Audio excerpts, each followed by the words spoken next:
Students, sharpness of resonance को discuss करेंगे। हम जानते हैं कि जहाँ पे रेजोनेंस होती है एम्पलीट्यूड इंक्रीज होता है। एक ऑसिलेटिंग सिस्टम है, अगर उसमें हम रेजोनेंस प्रोड्यूस करें, कोई ड्राइविंग फोर्स जो है वो उस पर अप्लाई हो तो उसमें रेजोनेंस प्रोड्यूस करती है। और रेजोनेंस क्या करती है, उसका एम्पलीट्यूड यानी कि मीन पोजीशन से डिस्टेंस जो है वो इंक्रीज करती है, एम्पलीट्यूड इंक्रीज होता है। तो लेकिन प्रैक्टिकली हम ये भी जानते हैं कि डैम्पिंग भी होती है, यानी कि कुछ रेजिस्टिव फोर्सेस होती हैं, एम्पलीट्यूड इंक्रीजेस। तो डैम्पिंग जो है रेजिस्टिव फोर्सेस की वजह से, जैसे कि फ्रिक्शन है, एयर रेजिस्टेंस है, तो इसकी वजह से डैम्पिंग प्रोड्यूस होती है। प्रैक्टिकली जब ऑसिलेटर्स जो ऑसिलेट कर रहे होते हैं तो उस पर रेजिस्टिव फोर्सेस भी अप्लाई होती हैं, जिसकी वजह से डैम्पिंग प्रोड्यूस होती है। और डैम्पिंग क्या करती है, एक ऑसिलेटर के एम्पलीट्यूड को डिक्रीज करती है, ऑसिलेटर के एम्पलीट्यूड को डिक्रीज करती है। अब अगर एट अ टाइम जो है वो रेजोनेंस भी हो और डैम्पिंग भी हो तो दोनों का एक दूसरे पे इफेक्ट होता है। तो क्या इफेक्ट होता है, यही यहाँ पे हम डिस्कस करेंगे। तो डैम्पिंग रेजोनेंस डिक्रीज करती है। हम एक सिस्टम ले लेते हैं। ये हमारे पास एक रॉड है, एक मेटल रॉड है, और इसको हमने हैंग अप किया हुआ है, लटकाया हुआ है यहाँ पे किसी सपोर्ट के साथ।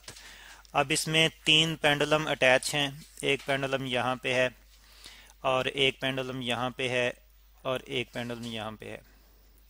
ये तीन पेंडुलम है हमारे पास। अब इनमें से एक पेंडुलम जो है वो किसी भी मेटल का पेंडुलम है, इसको हम ए कह लेते हैं। और एक पेंडुलम हमारे पास लेड बॉब का है, यानी कि लेड से बनी हुई है। इसकी बॉल जो यहाँ पे लटक रही है स्ट्रिंग के साथ, ये लेड से बनी हुई है, और इसको हम बी कह लेते हैं। और एक पेंडुलम जो है, इसकी बॉल जो है वो पिथ से बनी हुई है। पिथ बेसिकली ऐसा मटेरियल होता है जो पेपर या कार्डबोर्ड वगैरह बनाने के लिए यूज़ किया जाता है। तो इसकी बॉल जो है वो पिथ से बनी हुई है, पिथ बॉल है। अब क्योंकि कार्डबोर्ड या जो मटेरियल कार्डबोर्ड बनाने के लिए, पेपर बनाने के लिए यूज़ किया जाता है, बहुत लाइट होता है, उसका मैस बहुत कम होता है। तो इस वजह से ये पिथ का वेट भी कम होगा। और हम जानते हैं कि पेडुलम में जो रिस्टोरिंग फोर्स प्रोड्यूस होती है वो वेट की वजह से ही, वेट का ही एक कंपोनेंट रिस्टोरिंग फोर्स के तौर पर एक्ट कर रहा होता है।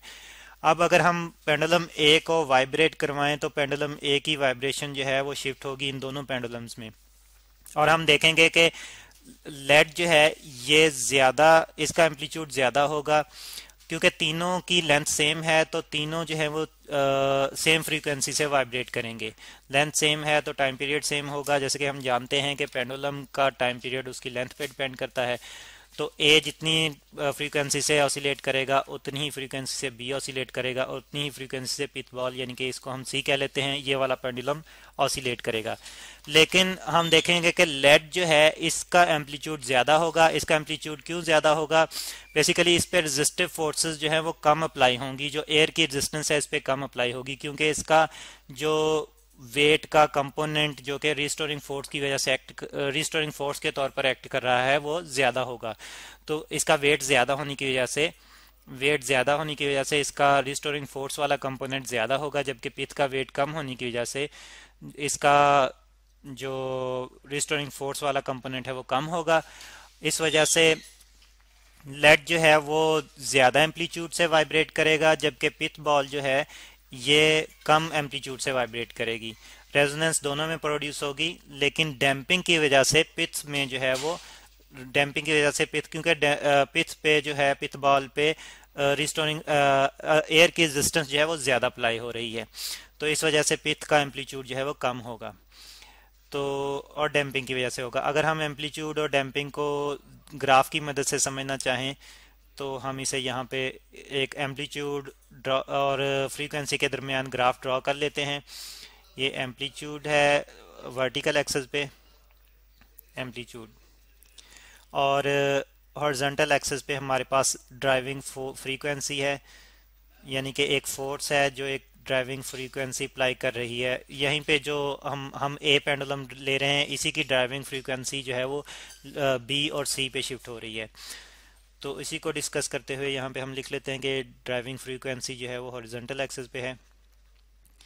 फ्रीक्वेंसी, अब क्योंकि ये ड्राइविंग फ्रीक्वेंसी फिक्स फ्रीक्वेंसी होगी, यहाँ पे उसे हम रिप्रेजेंट कर लेते हैं एफ नॉट से। और ये इंक्रीज हो रही है, एम्पलीट्यूड इंक्रीज हो रहा है वर्टिकल डायरेक्शन में। अब हम देखेंगे कि लेड का एम्पलीट्यूड जो है वो ज़्यादा होगा, तो जब ये ज़्यादा होगा तो इसका जो कर्व बनेगा वो कुछ इस किस्म का बनेगा, क्योंकि दोनों के लिए, पिथ के लिए भी और लेड के लिए, यानी कि बी और सी दोनों के लिए जो ड्राइविंग फ्रीक्वेंसी है वो सेम है, तो एक ही पॉइंट पे दोनों का कर्व आएगा। तो फिर हम देखेंगे कि जो लेड के लिए जो कर्व बन रहा है वो शार्प है, यानी कि इसका एम्पलीट्यूड जो है वो ज़्यादा है। ये इस तरह से इसका एम्पलीट्यूड हम रिप्रेजेंट करें, लेकिन अगर पिथ का एम्पलीट्यूड देखें तो इसका एम्पलीट्यूड जो है वो कम होगा, यानी कि इसका एम्पलीट्यूड जो है वो तकरीबन इस तरह से बनेगा।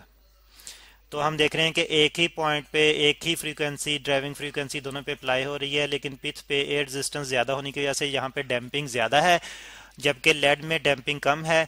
तो यहाँ पे हम लिख लेते हैं कि ये जो लार्ज एम्पलीट्यूड यानी कि शार्प ग्राफ हमारे पास बन रहा है, देखें इसकी जो विथ है, शार्पनेस जो है वो ज़्यादा है और विथ कम है, और यहाँ पे जो कि इसकी जो है वो विथ ज़्यादा होगी और शार्पनेस कम होगी, ये हमें नज़र आ रहा है। तो ये डैम्पिंग जो है वो कम डैम्पिंग है, स्मॉल डैम्पिंग हम यहाँ पे लिख लेते हैं कि स्मॉल डैम्पिंग। तो लेड पे डैम्पिंग कम है तो इसलिए उसका जो एम्पलीट्यूड है वो मैक्सिमम है, और इसलिए उसमें जो रेजोनेंस है वो शार्प है। इसे हम कहते हैं कि जब डैम्पिंग कम हो तो रेजोनेंस जो है वो शार्प होगी, यानी कि एम्पलीट्यूड जो है वो ज़्यादा इंक्रीज करेगा। लेकिन पिच में डैम्पिंग ज़्यादा है, यहाँ पे हम लिख लेते हैं कि अगर हम एक मॉडरेट डैम्पिंग ले रहे हैं तो यहाँ पे हम ये ग्राफ जो है कह देते हैं कि मॉडरेट डैम्पिंग के लिए है, मॉडरेट डैम्पिंग। तो पिच में हम फिर देख रहे हैं कि डैम्पिंग जो है वो लेड से ज़्यादा है, तो फिर इसका एम्पलीट्यूड कम इंक्रीज होगा, यानी कि इसमें जो रेजोनेंस है वो इतनी शार्प नहीं होगी। इसमें रेजोनेंस जैसे कि आप कर्व से देख रहे हैं कि इतनी शार्प नहीं होगी। और अगर एयर रेजिस्टेंस बहुत बढ़ जाती है तो फिर यही कर्व जो है वो कुछ और कम हो जाएगा और फ्लैट हो जाएगा, और हमारे पास फिर जो है वो कुछ इस किस्म का कर्व जो है वो प्रोड्यूस होगा। और हम देख रहे हैं कि अब ये जो है ये इतना शार्प नहीं है, इतना जो है वो फाइन नहीं है, और एम्पलीट्यूड बहुत कम इंक्रीज हो रहा है। तो ये वाली डैम्पिंग जो है ये बहुत ज़्यादा, यहाँ पे डैम्पिंग जो है वो बहुत ज़्यादा है, लार्ज डैम्पिंग है। तो फिर हम देखते हैं कि डैम्पिंग अगर ज़्यादा हो तो रेजोनेंस ज़्यादा प्रोड्यूस नहीं होती, उसको हम कहते हैं कि रेजोनेंस की शार्पनेस जो है वो कम है।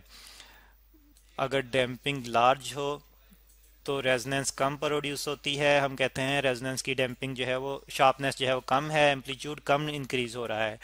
अगर डैम्पिंग जो है वो मॉडरेट हो तो एम्पलीट्यूड निस्बतन ज़्यादा इंक्रीज करता है, तो हम कहते हैं कि लार्ज डैम्पिंग की निस्बतन मॉडरेट डैम्पिंग में शार्पनेस, रेजोनेंस में शार्पनेस जो है वो ज़्यादा है। और फिर अगर डैम्पिंग बहुत ही कम हो तो शार्पनेस, रेजोनेंस की शार्पनेस जो है वो बहुत बढ़ जाती है और एम्पलीट्यूड जो है बहुत ज़्यादा इंक्रीज होता है। तो और प्रैक्टिकल सिस्टम में हम जानते हैं कि डैम्पिंग और resonance at a time act करती हैं, तो इसलिए जैसे ही हम किसी सिस्टम में रेजोनेंस प्रोड्यूस करवाते हैं तो फिर डिपेंड करता है कि उस पर डैम्पिंग कितनी एक्ट कर रही है, तो उसके मुताबिक फिर रेजोनेंस जो है वो शार्प होती है और एम्पलीट्यूड मैक्सिमम इंक्रीज करेगा। अगर डैम्पिंग ज़्यादा है तो रेजोनेंस इतनी शार्प नहीं होगी और एम्पलीट्यूड बहुत कम इंक्रीज करेगा। तो ये है जी हमारे पास शार्पनेस ऑफ रेजोनेंस।